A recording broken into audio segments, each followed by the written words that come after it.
Parker makes $364,000 in gold after getting rookie operator to move Slucifer. Parker, who had a lot of knowledge, kept showing off his accomplishments all these years. Not long ago, he did something even more amazing. He made $364,000 in gold by getting a new operator to move the Slucifer. The project already owed a huge $15 million, and Parker didn't know how to get out of this mess. There were daily costs and pressing repairs that needed to be done. There was some hope in the idea of getting a $160 million payday in the Dominion, but there were many unknowns along the way. It became clear when he admitted that the whole thing was making him feel pretty worried. He felt a little uneasy for the first time in a few years. He wasn't alone, though, which was good. His team would be there for him no matter what. To save the working bodies, Tyson had to take on everything. He got permission to use the mine from Ken Tatlow and Stuart Schmidt, and then began the impossible job of making the experience great again. No one expected the first cut to be so bad, and it took a lot longer than anyone thought it would. As soon as Parker realized how important it was, the pressure rose. He thought Tyson would be able to get up soon. The determination of Parker stayed strong, even though the work to prepare the new spot was hard. He went on to say that while he was getting El Dardo ready, he thought he had a lot of time. But when he was getting the next plant pad ready, he realized he didn't. As Parker dealt with the problems at El Dorado, everyone was left wondering if his unwavering determination would help him get through the tough times and find the gold stores that could make his mining project a success. Parker and Tyson were both involved in the El Dorado. Moving the wash plant at the El Dorado cut was a huge task that turned some important events in Tyson's life. They had everything they needed except time, because the process had to be done by a certain date. The due date for this job was Sunday, and if it was completed successfully, it would be able to stay alive. The plot jumbled up money problems, practical issues, and the almost constant search for the jackpot at Dominion into a mess of problems that needed to be carefully handled. The financial situation added another level of difficulty to the story. The operation, which was already a financial puzzle, was done with the worry of possible bills and the costs of running the business. As I watch them, I can't help but wonder, will this smart move help them find the gold mines they were looking for? Or will it be a big mistake on the crazy road of gold mining? At some point in this nail-biting story, you couldn't help but wonder, would Parker Schnabel's huge risk pay off? Or would his growing financial responsibilities and practical problems make it impossible for him to reach his goal of finding a gold mine? Dominion is a world where gold rules and fortunes can change in an instant.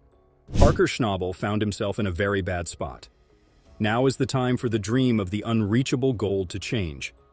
Along with it came hard times financially, so the business could stay open. The heat had almost made this area its home. It makes me wonder what it's like to be ruled over. The answer is as easy as the question, but it beautifully describes the harsh conditions these miners have to work in every day. The word Domian means sovereign, and the people who were looking for treasure buried in its land often tell it what its rules are. Another look at the area points to the harshness that is hidden by the light. Parker and his team's determination should definitely be praised. Recently, the weather has gone up, which has raised the bar for what is acceptable. This seemingly normal talk showed how hard these people's lives were. They had to work from dawn until dusk in the hot sun. The next step was to sluice there, but that wasn't official yet. As the thought of starting the sluicing process set in, there was a sense of excitement in the air. After some time, they said that sluicing wouldn't happen because they needed to get better at it first before moving the business. The team was eager to start sluicing, but first, they had to make some strategic choices. There was a lot of tension in the gold mining business because Tico, who was making efforts to make things run more smoothly, set a hard goal. As the order echoed through the mining site, the story unfolded quickly. Tico wanted the plant to begin buzzing before morning. The attention then turned to Tyson, whose scary job it was to move Slucifer around on a pole that wasn't stable. Tyson had to make up Slucifer out of a leaning stick he had lying around. The language used made it clear that the business was sloppy and rushed, even if no one knew how to make learning staff. Putting pressure on Tyson became an important part of the story, a major source of tension that gave the story more depth. To move the Slucifer, you had to have a steady hand and a lot of skill that you learned over time. Tyson had to deal with a lack of experienced hands while working on a tough job. Alec and Liam helped out the last time, and it looked like they were going to drag Lucifer while Evan Kurtz, who was just an operator and didn't know how to move a wash plant, moved Lucifer. The moving of the wash plant was complicated by the fact that parts had to be slung up to the sluicer and then pulled down to the new pad by the 750. The main reason it was hard to do was because changing wash plants was hard to do when there were already few hands available. As Tyson and Evan took on the job of moving the pieces of sluicer to its new location, the story took an interesting turn. It wasn't just a jump that was being planned, it was a symbolic risk in the dangerous world of gold mining. As we investigate alongside Parker, he discovers gold valued at $240,000 on Tony Beats' claim. How it all began.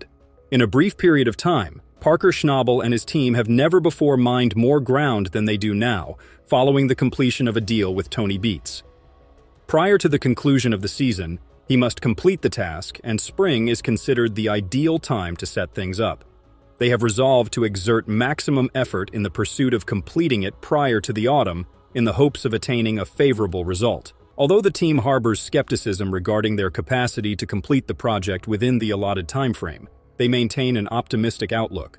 Nona Lovelace affirms that this year's sprint is a complete sprint, as the anticipated completion date is in the spring.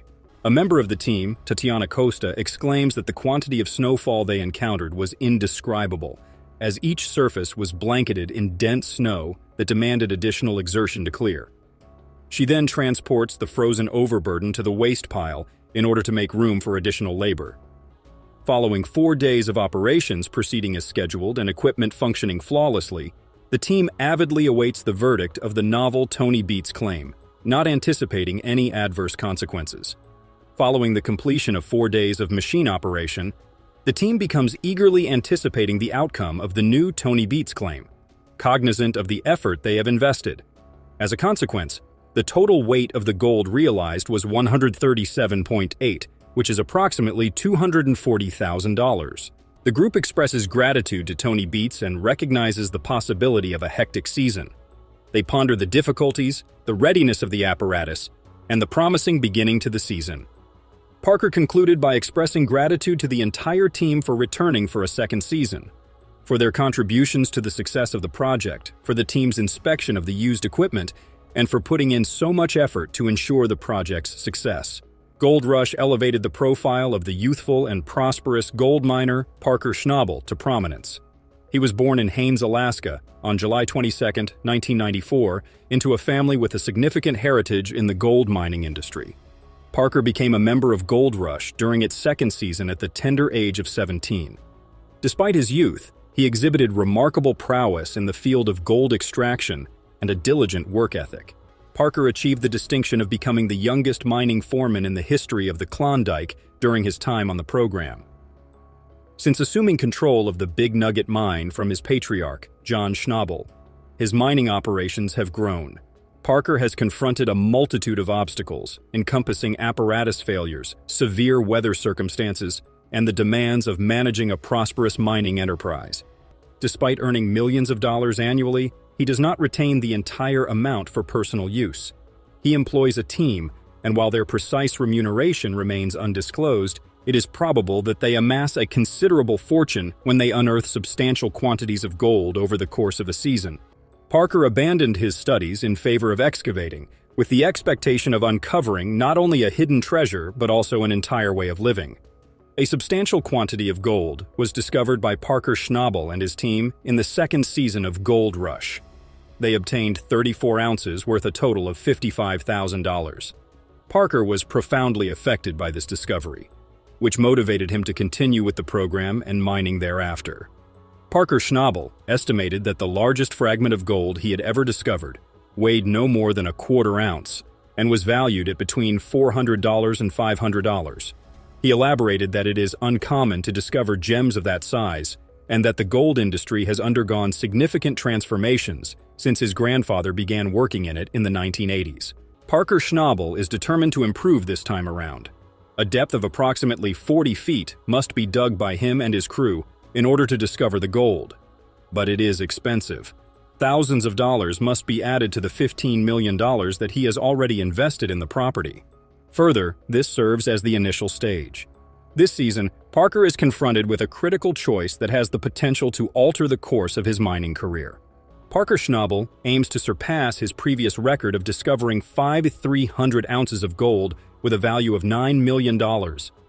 He is now setting an even more ambitious goal, obtaining 6,000 ounces from the Indian River. Confronting the difficulties of the Klondike, he is resolute and perseverant. A great deal of determination is anticipated from him throughout this thrilling voyage. Audiences have witnessed Parker's leadership, determination, and capacity to make difficult decisions under duress throughout the course of the series. His reputation stems from the fact that he challenges himself and his crew to accomplish lofty objectives. Parker Schnabel, notwithstanding the fluctuations, has emerged as one of the most accomplished and widely recognized individuals in the film Gold Rush. Gold Rush featured a diverse workforce of crew members who were integral to Parker Schnabel's mining operations. Every member made a contribution that aligned with the initial plan for the project's success. What are your reflections on this particular occurrence of Parker's conquest? Additionally, for more thrilling adventures, please subscribe to our channel and like this video. Continue to be tuned for more. He had to manage the emotional toll on the crew. The question everyone was asking was, could Rick redeem himself? As the tension played out, so did the implications for the entire mining operation. While it's clear that Parker's leadership wasn't being questioned outright, the way the team would move forward was uncertain. Could they recover from the loss of trust? Was Rick capable of stepping up again after such a costly error? As the episode unfolded, it became apparent that this wasn't just a small bump in the road for Parker's crew. The fallout from Rick's mistake echoed far beyond Episode 4, leaving viewers wondering if the team could recover and if Rick could regain his place as Parker's trusted right-hand man. The cracks in their once solid relationship were now exposed, and the question remained, would this team survive the fallout? The departure of Rick Ness from Parker Schnabel's crew after Season 8 of Gold Rush was not just another departure on a reality TV show, but it was the end of an era where Rick, the hard-working and trusted right-hand man, had built a reputation alongside Parker. Their story was intertwined, and the news of Rick leaving shocked fans, leaving them wondering if the dynamic of the show would ever be the same again. One key moment in Episode 4 was all it took to shake things up, as Rick's decision-making led to the shutdown of a gold mining operation, and the consequences were far-reaching. Production came to a standstill, morale plummeted, and Parker was left to pick up the pieces. As a leader, Parker's patience had worn thin, and this was a big turning point in their relationship. Rick, who had always been a loyal and hardworking member of the team, suddenly found himself under intense pressure. The stakes were high, and the tension was palpable. Rick's exit wasn't a spur-of-the-moment decision. After all, he had been a key player on Parker's team for years, but the tension between the two men had been building, and eventually, it reached a breaking point. As Rick moved on, he left behind not just a job, but a world that had once been his focus. He set out on his own, launching his own mining operation in the Klondike. This wasn't about quitting. It was about starting over and proving that he could thrive without being under someone else's shadow. He was determined to show that his talents weren't just tied to Parker's crew, and he began to carve out his own path in the gold mining industry. For Gold Rush, Rick's departure left a void that was hard to ignore. Fans were stunned, and many felt a sense of loss at seeing one of their favorite personalities leave the screen. His journey on the show had been a central narrative, and when that was suddenly gone, the show was forced to adjust. The question on everyone's mind was whether Gold Rush could continue to thrive without such a major character in the picture. For Parker, the show had to go on. While Rick's departure marked the end of a chapter, it didn't mean the end of the operation. The crew continued to mine, and while Rick's absence was felt, Parker kept the focus on the goal, striking gold. The dynamic of the crew shifted, but Parker's leadership remained the cornerstone of the operation. Surprisingly, the show managed to carry on without Rick's presence.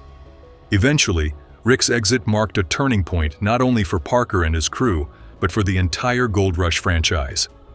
For Rick, it was about finding a new path and proving his worth on his own terms.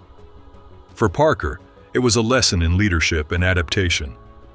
Both men learned from their experiences, and though their relationship had changed, their individual stories continued.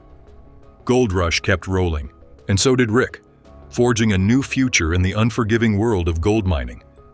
Rick, a seasoned professional with years of experience in mining, quickly earned Parker's respect due to his deep knowledge and experience in the industry. As Parker took on more responsibility and developed a leadership style, Rick was content in his role and often did the work without seeking to lead the operation himself. However, tensions began to surface as Parker became more focused on making critical decisions, and Rick felt increasingly sidelined. The root of their tension was a clash of personalities. Parker, always driven and determined, demanded perfection from his crew and expected Rick to keep up with his high standards. Rick, on the other hand, had a more laid-back approach that didn't always align with Parker's fast-paced, sometimes rigid approach to gold mining. As pressure mounted, Rick's relaxed attitude started to clash with Parker's increasingly intense focus on success, leading to more significant issues. As the season wore on, the tension between Parker and Rick became undeniable, with Parker growing frustrated by Rick's lack of accountability and Rick feeling that Parker was becoming too hard to work with. The once close friendship built on mutual respect was beginning to fray under the pressure of constant disagreements. The roots of this conflict weren't simply based on mismanagement or mistakes. They were a product of two men trying to navigate the demands of gold mining in their own ways, and neither was willing to compromise. Parker's growing success meant he couldn't afford to let things slide, while Rick, who had been with him from the beginning, may have felt like his experience should count for more in tough situations. Their leadership styles simply didn't align, leading to a breakdown in their communication and teamwork. In earlier seasons, there had been hints that their relationship wasn't as smooth as it seemed. Parker's increasing ambition and the expansion of his mining operations put a strain on the dynamics between him and his crew. As Parker's expectations grew, so did his need for control, which may have led to his impatience with Rick's more laid-back approach. Rick may have felt that his contributions weren't being recognized, as he transitioned from mentor to subordinate under Parker's direction. As Parker and Rick's relationship became more strained, it became clear that they were on different paths. The bond that had once been built on mutual respect began to crumble, and it became increasingly evident that their friendship was no longer what it had once been. Parker and Rick's explosive fallout reminds us that even the strongest bonds can be tested under pressure.